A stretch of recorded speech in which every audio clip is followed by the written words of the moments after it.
Hello and welcome, everyone to A Course in Miracles 365, Awakening to Love. My name is Tomas Garza, and I'm very excited to be here with you today. This is the first of a daily live stream here on Enlightened World Network. So I want to spend a little bit of time here talking about a Course in Miracles today as far as an introduction, but first let me introduce myself. I've been on EWN for the past couple of days, actually testing out the webinar system on Restream here and giving a little bit of an introduction on A Course in Miracles and myself by means of a quick promo. So thank you all for tuning in. And what I want to talk about is what my own experience with this remarkable and really wonderful and transformative spiritual text has meant. I have been a course student since 2013, and I've also taught about A Course in Miracles. I've written a blog called Change Without Limits. Some of you may have subscribed to that Facebook page. I'm streaming to that page right now. I wrote a blog about it, and I've hosted some groups and some seminars about A Course in Miracles. Now, in the time that I've been studying this, my life and my entire experience has changed tremendously. And I do mean tremendously. This has been such an eye-opening and gratifying and awakening experience. And this course has challenged me in ways that I'm grateful for, and I will absolutely say I was not necessarily grateful for this at the time. However, with all authentic spiritual paths, with all spiritual traditions, it's all about the work on ourselves. And of course, any spiritual text that one commits to, any practice that one is committed to, is going to show the uncomfortable things, the areas that we need to work on. And in this case, with A Course in Miracles, the areas that we need to forgive and show up and extend love to. Because as the title of this live stream talks about, that's really what it's all about, is awakening to love. So this has been a monumental game changer that I was ready for in 2013, after having practiced a number of different world spiritual traditions. I was raised in a Christian tradition, fairly fundamentalist.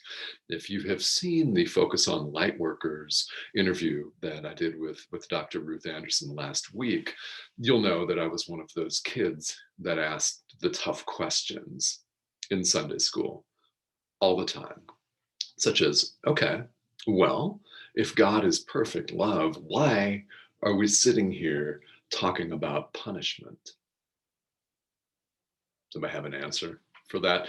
The adults didn't, and they were quite happy. I'm sure that they were quite happy when I left when I was about 15, 16 years old, left that church and never went back. So that was my upbringing. So what this means is that I'm quite familiar, and I was when the Course found me in 2013, not the other way around, of course. When the Course found me in 2013, I was quite comfortable with Western spiritual terminology like God, like Jesus, the Holy Spirit, and the Course, A Course in Miracles, uses those terms. It also uses terms from Eastern philosophy, such as the ego. And the ego and the idea, the concept of the ego, figures prominently in this particular thought system. And A Course is just that, a thought system here. The ego figures prominently in that we've identified with it, and all spiritual work, whether you follow this particular tradition or any other, is about undoing our attachment to that ego, because it's not who we are. It's a sense of separation. And I'll go into that here on this live stream in detail, because A Course in Miracles goes into this in great detail.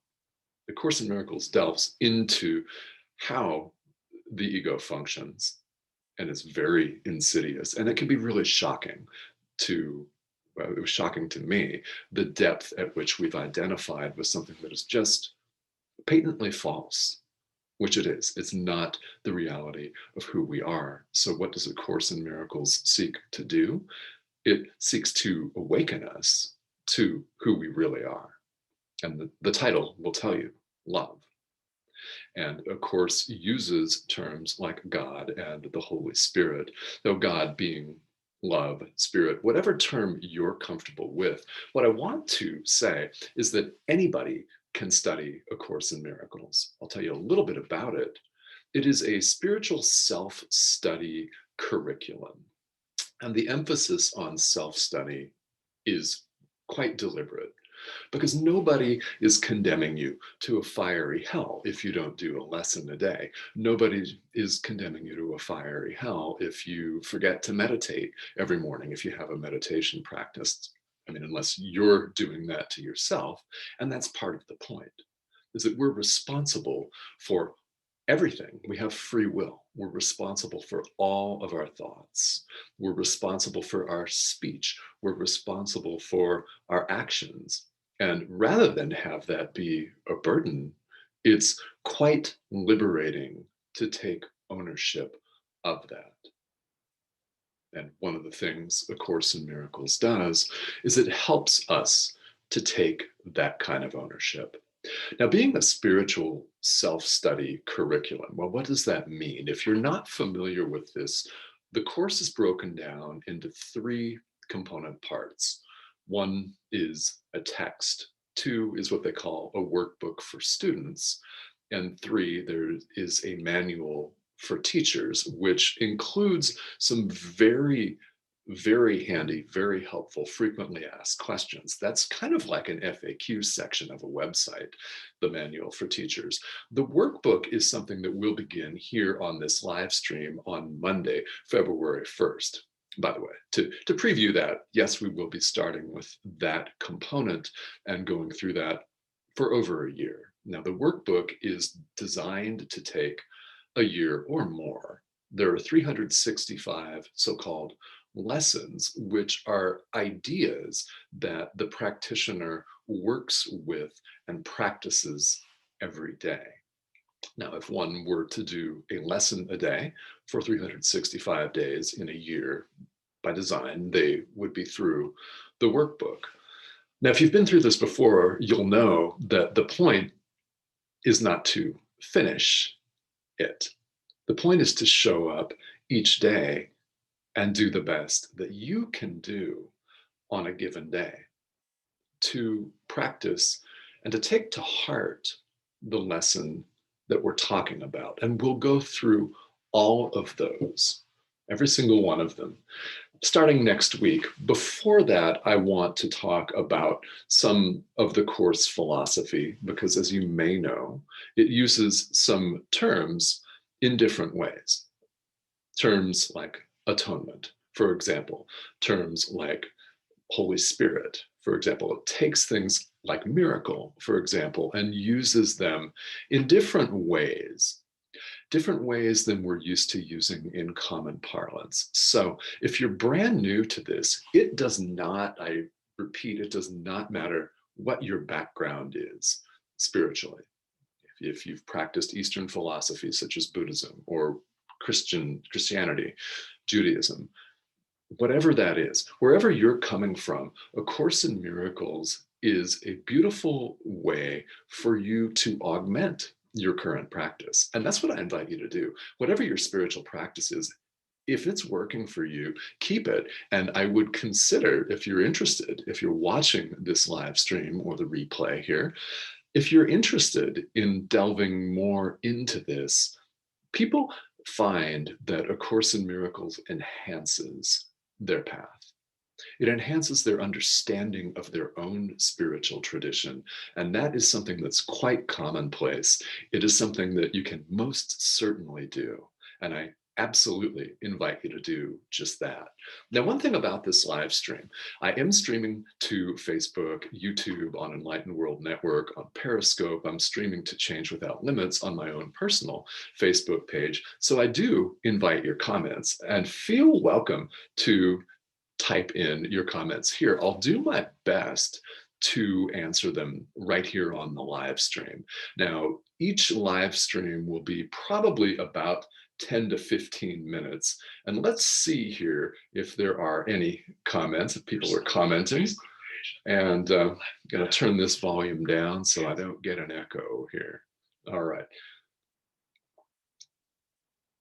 And all right, well, if you have comments, feel welcome to type them in. And if I don't get to them on the actual live stream itself, I will answer them afterwards. So I want to invite you to tune in. Now, the time of this is going to vary. It's going to be all over the place, at least for now. So tomorrow, I will be going live shortly after 11:30 a.m. Eastern time. So I'll usually start this about 5 minutes after. So about 11:35 a.m. Eastern Standard Time tomorrow. Now, do you need anything in particular to follow along with me? Well, number one, first and foremost, you need the will to do that, the desire to do that, and I invite you. You're welcome. Everyone is welcome to join me, no matter where you're coming from, whether you're brand new to A Course in Miracles or whether you've been practicing this thought system longer than I have, and a lot of you have. So we can always learn something new, and that's what I've found throughout my practice of all spirituality, which includes Buddhism, which includes Tibetan Buddhism, lots of meditation. Every time you show up, you learn something new. So that's the first requisite. It's just being here. Now I've got one of these guys. It's a big, and it's worn down from use, a hardbound volume of A Course in Miracles here. You can't read the miracles because this has been literally all over the world with me, but this is the second combined edition. What this means is it includes the text, the workbook for students, and the manual for teachers all in one volume. Now, I'm very old school and kinesthetic, so I prefer to have excuse me, an actual book, a paper book with pages that I can turn. You may be in that boat. And if you're not, there are a number of online resources for you. There are phone apps, and I do use one of those for when I'm traveling and I don't happen to have this book with me. But if you have one, feel free to pick one up, follow along. Again, not required. The only thing that's required here is that you show up with an open mind. That is all that we really need to do.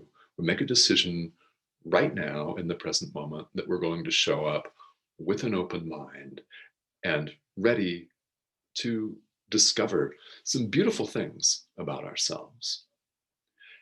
What I aim to do on this is to take some concepts, which we'll start going through tomorrow and the rest of this week, and make them accessible. Spirituality is all about experience and practice. It's not about belief. So if you don't believe, or you find that you're not able to believe that A Course in Miracles was dictated to a couple of PhDs from Columbia University in the 1970s by Jesus, if you are unable to believe that, or you don't, it doesn't make any difference. One reading of any component of this course would lead you to the conclusion that it's divinely inspired, like a good story. It's divinely inspired. It's really wonderful. Belief is not required. All that's required is curiosity. And because you're watching this, I know you've got that. So again, I invite you to join me here on Enlightened World Network every day. Tomorrow, I'll be going live at approximately 11:35 a.m. and that will be Eastern Standard Time. So thank you so much for joining me. It's a pleasure to be here. And thank you so much to Enlightened World Network for providing this space for us all to come together. This live stream is going to be all about community, all about interaction, and it's about taking these philosophical teachings, some of which can seem esoteric or out there, and making them accessible and, most importantly of all, actionable in your daily life. All right, again, I'm Tomas Garza. Thank you so much for joining me today, and I look forward to seeing all of you on here on Enlightened World Network. Have a great rest of your day.